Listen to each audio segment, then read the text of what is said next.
Alors, un truc sur lequel je voudrais insister, c'est cette logique de canal de distribution dont j'ai pas très bien pu parler. C'est-à-dire qu'on pense, nous, qu'il faut arrêter d'opposer les médias entre eux, en particulier la télé au web, et parce qu'évidemment la vidéo en ligne, puisqu'aujourd'hui un des sujets dont on parlait était YouTube. On pense au contraire qu'il faut jouer cette complémentarité des canaux de distribution et se dire, on a du contenu vidéo, qui soit du contenu ou de la publicité, et on doit trouver les meilleurs moyens de diffuser pour toucher le maximum d'audience. Et utiliser en fait la télé et le web au même titre. Donc on sait aujourd'hui qu'il y a des problèmes de reach importants en télévision à cause de la fragmentation de l'audience et du fait que certaines catégories de personnes désertent un peu la télévision hertzienne, et donc on voudrait positionner YouTube comme un complément utile pour aller toucher ces cibles qui manquent un petit peu par la télévision classique. En fait on croit nous que l'internaute n'est pas publiphobe, il est publiphile dans la mesure où d'abord on n'essaie pas de le tromper, et deuxièmement où on joue avec on lui demande d'être actif. En fait une des grosses différence d'Internet par rapport aux autres médias, c'est justement cette activité, c'est-à-dire par rapport à la télévision où on est un peu receveur, sur Internet on fait un choix, on amène de l'intime énorme. Donc ce qu'on croit, c'est que par exemple, et c'est l'exemple du in-video ad, c'est quand on demande à l'internaute est-ce qu'il a envie ou pas de regarder une publicité, contrairement à l'idée reçue qui serait qu'il ne clique absolument pas et qu'il skippe le plus vite possible, il clique dessus et il choisit, parce qu'il est acteur, de la regarder. Et nous on croit que cette valeur d'engagement est extrêmement forte, c'est-à-dire a une valeur inouïe. Quand on choisit de faire quelque chose, on est plus engagé, et donc à ce titre-là, on a plus tendance à mémoriser, à retenir ou à avoir envie d'acheter. D'accord. Si on veut en savoir un petit peu plus sur tous les supports publicitaires proposés par Google et Gmail, on va où? Alors, on va où? On peut nous appeler d'abord. C'est une super idée. Nous, on se déplace très volontiers pour venir raconter tous nos produits et prêcher la bonne parole. Donc, je m'appelle Arnaud Mitre.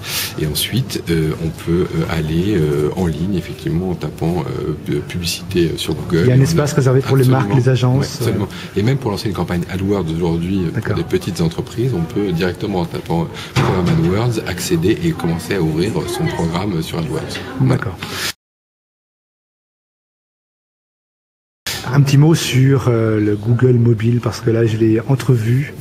Est-ce que tu l'as là? Est-ce qu'on peut le voir? Je l'ai rendu malheureusement à mon collègue. Gilles, tu peux me passer ton téléphone? Ah, mais il est au téléphone justement en train d'utiliser, donc déjà on a la preuve qui marche. D'accord, alors il y a une histoire qui m'a bluffé que tu as raconté tout à l'heure sur la connexion oui, est-ce que tu peux me la redire? Oui, absolument. On a développé en fait une application. En fait, un des enjeux globalement de l'internet mobile, c'est le développement des usages, c'est-à-dire le faire qu'en fait les gens aient envie, en situation de mobilité, d'utiliser leur téléphone pour se connecter à l'internet mobile.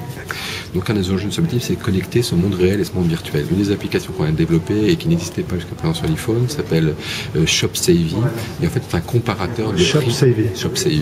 Comparateur de prix en ligne. On transforme l'appareil photo en lecteur de code barre. On prend un produit de bien culturel, un CD, un livre qui nous plaît chez un de nos amis. On scanne le code barre et à ce moment-là, on part sur Internet directement, trouver le meilleur prix en ligne sur tous les comparateurs du produit qu'on cherche, ou alors en local dans les boutiques qui nous environnent, vérifier que le prix est pas meilleur. Si c'est en local que le prix est le meilleur, on clique sur le magasin et à ce moment-là, Maps nous donne l'itinéraire pour s'y rendre le plus rapidement possible. Si on constate que le meilleur prix est en ligne, on clique sur le magasin Amazon par exemple, et en 3 clics, on peut acheter son produit. Mais alors ça va être terrible, ça donne un pouvoir au client extraordinaire. Oui, mais on croit que aujourd'hui, le client, de toute façon, et le consommateur, enfin, je n'invente rien, est roi, et donc qu'il a conscience aujourd'hui de tout ce qui est à sa disposition. Donc rien ne sert d'essayer de le tromper, au contraire, essayons de l'engager dans un processus de consommation. Et c'est la logique de Google depuis le début. Avec des très bons produits user-centriques, on fait des très bons business models. D'accord. Ok. Donc voici la bête. La bête, je ne sais pas si vous pensez, mais normalement on a ce produit ShopSavvy. Alors là, malheureusement, on ne va pas pouvoir faire le scope parce que j'ai pas de produit.